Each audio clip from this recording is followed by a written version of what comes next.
the situation in the West Asia, considering the conflict between the United States and Iran. We have learned that Steve Wickoff is in Israel talking with the Israelis Mhm. about the negotiation. What Israel is asking for? What are the main points on the part of Israelis? And how is that going to be possible to make a deal, considering the Israeli point of view, making a deal between the United States and Iran? Well, first of all, I don't think the Israeli view, as it were, shouldn't come into any negotiations at all. And I think what happened last June when there were negotiations taking place in Oman and Iran was negotiating in good faith to try to de-escalate and come to some kind of a amicable arrangement with the United States and thereby pacifying the Israelis. What the Israelis did was use that as an opportunity to mount a sneak attack against Iran. And not only a sneak attack, but try to take out its government, its leadership, as well as destabilize the country. So, that brazen act of war, which they did absolutely in partnership with the United States. And, they like to pretend this good cop, bad cop gag between the U.S. and Israel. It's the same type of good cop, bad cop with NATO and Ukraine. Ukraine's allowed to attack Russia, and NATO's like, well, or the U.S. is like, it's not us, it's that Zelensky. He's just hot under the collar. Sorry, he tried to assassinate you, Vladimir Putin. And then that gums up any potential progress on negotiations. The same thing here. The United States is like pretending Israel's this mad dog they've got on a leash, and they don't really have full control over Israel. Listen, every single aspect of Israel's military, every single aspect is coordinated and is assisted, is facilitated by the United States, 100%.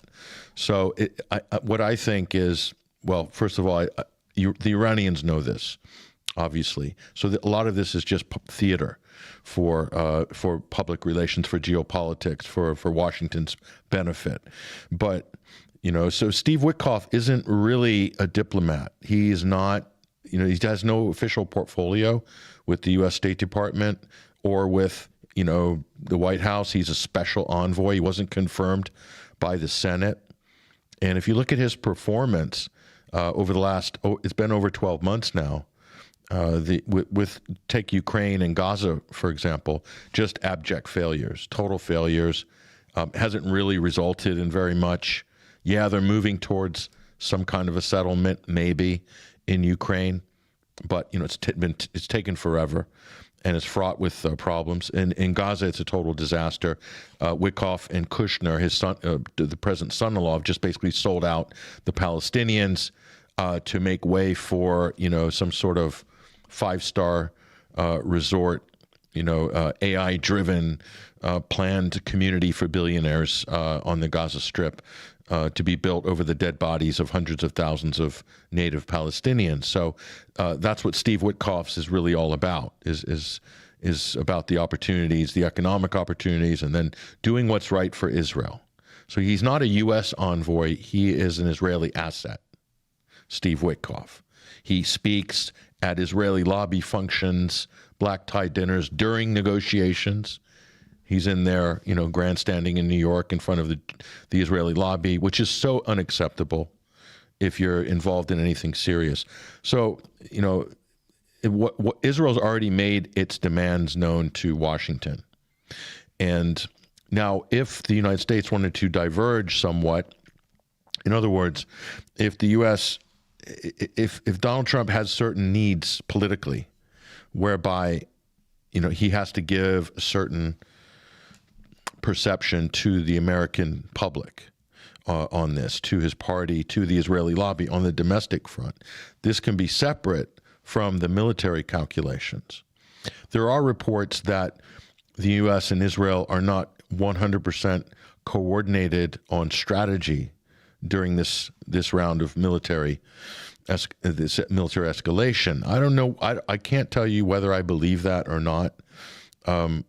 What I do think is that for the United States, for Israel wants to take down the Iranian government, full stop. Not only that, they want to partition Iran. into smaller regions. They want to give it the Syria treatment, okay? That's what Israel wants. Everybody knows that, okay? But it can't do anything without pulling the United States in to do the heavy lifting for Israel. That's the difference. So this is a three-way this is a three-way affair. It's not a two-way affair between the U.S. and the Iranians. It's a three-way affair. It's Israel, the U.S., and Iran. And if the United States or Israel launch another unprovoked war of aggression against Iran, and if the Iranians retaliate, then it's not going to be a three-way affair. You're talking about 6, maybe 7 countries are going to be immediately involved, directly involved. And because for the Iranians, they have already voiced, what's going to happen in terms of, and Iran's going for maximum deterrence. They said any attack on us, we will regard this as an attack by Israel and the U.S., and we will, we reserved the right at that point to hit U.S. targets in the region, military targets, as well as Israel. So it's very complicated. So for the U.S., there's a lot of risks to weigh here versus the rewards. And I don't see any short-term rewards for the United States. That's the problem. There's no short-term. So the U.S. will be taking huge risks.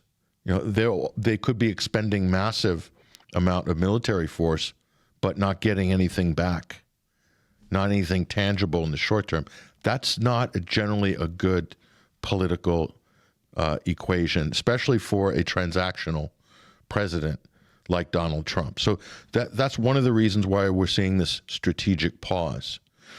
And I really can't see, unless there's some wonder weapon or some new advanced THAAD missile or, David Sling 3.0, I really can't see how Israel will be able to protect itself from a sustained missile barrage of salvos from the Islamic Republic of Iran, from the IRGC. I just don't see it, because they didn't pull out all the stops the last time. And we all know, Nima, if that went on, if the 12-day war was a 24-day war, that would have destabilized the Netanyahu government. And not only that, it would have dealt such a terrible blow, which the damage was already severe in Israel and to military establishments inside Israel. The Iranians did real damage. If you kept doing that for 2 weeks, I really think you'd have the potential fracturing of Israeli society, the continuity of Israeli society. That's why the Israelis begged the U.S. to come and do Operation Midnight Hammer, to essentially put a cap on the conflict at that point, because clearly Iran had enough ammunition to carry on, and Israel had nothing to answer back. And so, and the same goes with the United States. How long can they sustain creating a protective umbrella around the state of Israel, especially Nima, especially if the Saudi Arabians have closed their airspace or the Iraqis officially close their airspace? Then, there's still ways to attack Iran, but the equation suddenly gets a lot more complex at that point. And there's a lot more problems that can arise tactically for the United States. So what's left, and I'll round out this, Nima, and we can go into some details on this, but this is not de-escalation by the United States.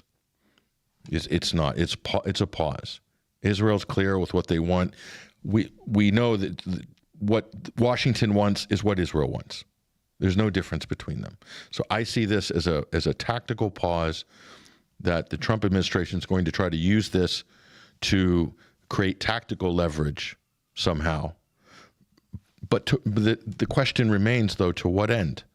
Just to have a war on behalf of Israel? Because that's the only thing I can see The United States is not interested in a nuclear deal. They had a nuclear deal already. They're practically reconstructing the JCPOA. I mean, Moscow seems to be right back where they were before with the Iran nuclear deal, which Trump basically tore to pieces after the first year of his first term, and now they're going back to it. So I mean, it's just, to me, it's insane. But it just shows you there's all this theater from Washington is pretending to look like he wants to have peace, pretending they want to have a deal, not a treaty, but a deal. What's a deal? A deal can be changed like this. Nobody knows what a deal is with Trump. It changes every 24 hours. That's the problem. Yeah, exactly. You feel it when you are in Iran. You see that nobody would believe that Wickoff would be a reliable negotiator. And nobody would, Wrong way. because he was literally deceiving Iranians before the Israeli attack on Iran. That's right. It is the worst case of Wickoff, in my opinion, during the last 12 months after the case of Gaza. I think this was one of the most devastating, behavior on the part of Steve Witkoff. And when you look at the situation here in Iran, they're talking about nobody's in the intelligence, in the military, nobody's optimistic about any outcome, positive outcome coming out of negotiations. That's why they're totally prepared, 100% prepared to defend Iran. They said that they're prepared. If they feel that the Israelis are attacking or Americans are attacking Iran, they're going to respond immediately. They're not going to be patient about, any sort of attack. On the other hand, we know that Donald Trump is not interested somehow in the continuous sort of wars. He is not willing. In my humble opinion, I think that Donald Trump doesn't want to spend money on something that he doesn't, receive anything. He's not benefiting from a conflict. That's the key, in my opinion, considering Donald Trump himself.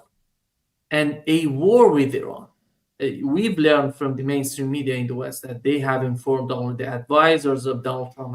They have informed Donald Trump if he starts a war against Iran, it's not going to be a quick war. It's going to be a continuous war of attrition that would bring a lot of complexity to the ammunition to the region. It's going to be huge if that happens, and the region will be, as the supreme leader of Iran has mentioned, it's going to be a regional war. It's not going to be a war between Iran and the United States or Israel. How big, in your opinion, on the other hand, again, I believe that the attack could happen any moment, as we talked in 30 minutes, in 2 hours. Yeah. That's the fragility of the situation that the Iranian, the negotiators are facing, in my opinion. And how big the United States can go on Iran, in your opinion, if they decides to go, attack on Iran? Because Netanyahu says if we can achieve our conditions, we cannot, impose our points of view on the United States and Iran and any possible deal between the two parties. We are going to attack Iran unilaterally.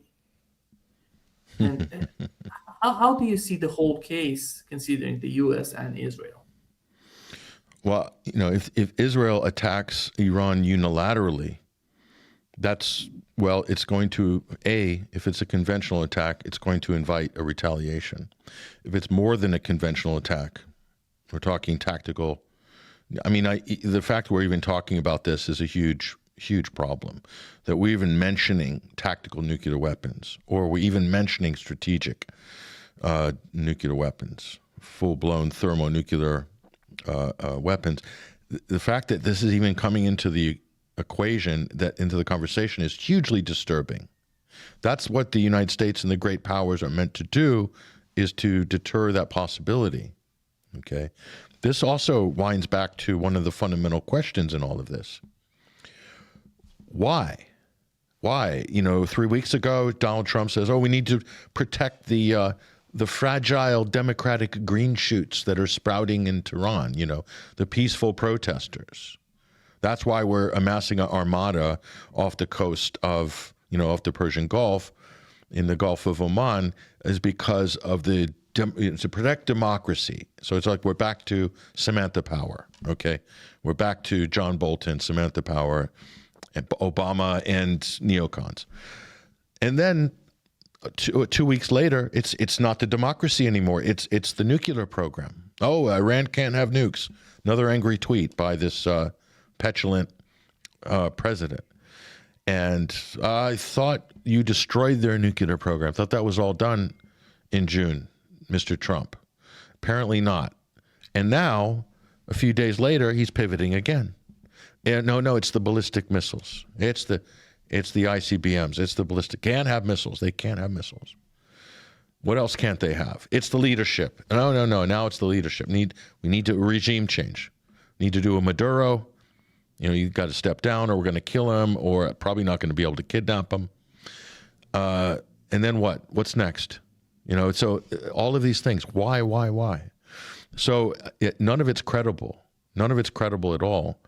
And so if it's about, let's just take the nuclear question, because that's one that everybody could at least rally around to find a solution, because they did before with the joint comprehensive JCPOA plan, the P5+1. Okay, let's just take that for a minute. Now, if I remember, I think it was a year ago, just over a year ago, I released my peace plan on X, and it was that I advised the Iranian government that let's do another JCPOA.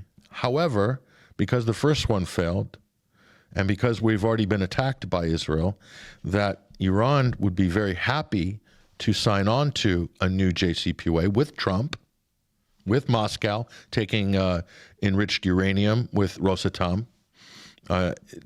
We can do that. However, only on one condition. Israel must open up to inspections by the IAEA, the International Atomic Energy Agency, and must sign on to non-proliferation agreement like every other nuclear state.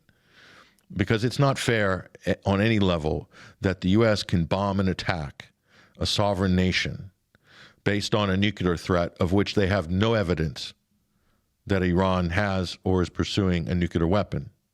And they're allowed to do that. And even the country that is pushing the U.S. to do that, even the country that's reserving the right to unilaterally strike the Islamic Republic of Iran, themselves are harboring a secret nuclear arsenal of anything between 70 and 300 warheads. And so they should be open to inspections if it's about holding Iran's feet to the fire and holding Iran accountable, the quote regime accountable. Well, what about Israel? They're the number one aggressor in the region by far, and they've got nukes, but no one's allowed to know or see them. So effectively, Israel and this is the game that everyone who is intelligent has realized for a long time, is that Israel, because they have an undeclared nuclear arsenal, they're the only country in the world that's allowed to have that privilege. They're able to blackmail every single country, including the United States of America. So Seymour Hersh's book, The Samson Option, is just an example of what that nuclear blackmail might look like. So, if it's about fairness, reciprocity, international justice, creating peace in the region, it's just a bit rich for a country that is in the international courts of justice for genocide, harboring a secret nuclear arsenal, to be wagging their finger and lecturing people and pointing out who the threats are in West Asia. I mean, at this point, it should be beyond a joke. So, I mean, the scales must soon be lifted from the eyes of the Europeans and everybody else. I think Russia and China understand the game, and they're playing it very carefully. I think Russia's made a great overture. Putin's basically said, "Hey, I'm here to help. We'll take the excess enriched uranium exactly where we were during Trump's first term before he destroyed the JCPOA. But he destroyed the JCPOA on the direct orders of Benjamin Netanyahu's office, who then filters those orders through the Israeli lobby, and then the president will be pressured by all the congressmen, senators, and a president wants to keep the government open because of the budget deficit, government shutdowns. There's always a crisis in Washington. And so the Israeli lobby is very adept at applying pressure on situations like this to get what they want, and by using Congress and Senate, which for the most part, I would say 70% are all bought and paid for by the lobby. But again, that lobby is basically taking prompts from Tel Aviv, from Netanyahu's office. So that's what's really happening, and everything else, a lot of it's just theater. So yeah, definitely this is not de-escalation. I think the U.S., what they have to weigh, Nima, is not just the minimum gains that the U.S. might receive by striking Iran for whatever reason they choose to strike them. It's the potential of negative gains, even if they expend a huge arsenal and whatnot. And the other problem is the U.S. have so many naval assets parked in the region. It's hugely dangerous. And the last time this happened was during the Iran-Iraq war.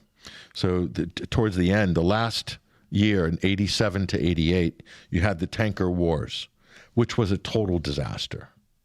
It was a total disaster. I mean, it's much more complicated now in the region because back then it was the U.S. escorting Kuwaiti oil tankers. And so funny that the U.S. was reflagging all the tankers, and they're lecturing the Russians about reflagging tankers now. But the huge problems, it was very complicated. Even a U.S. battleship got hit by I think it was an Iraqi Exocet missile, and killed 37 U.S. sailors. The United States shot down a Iran airliner, passenger airliner. I think it was flight 665 or something like that. A famous incident which killed everybody on board. That's just the type of complications that you're going to face if, let's say, the Straits of Hormuz are closed.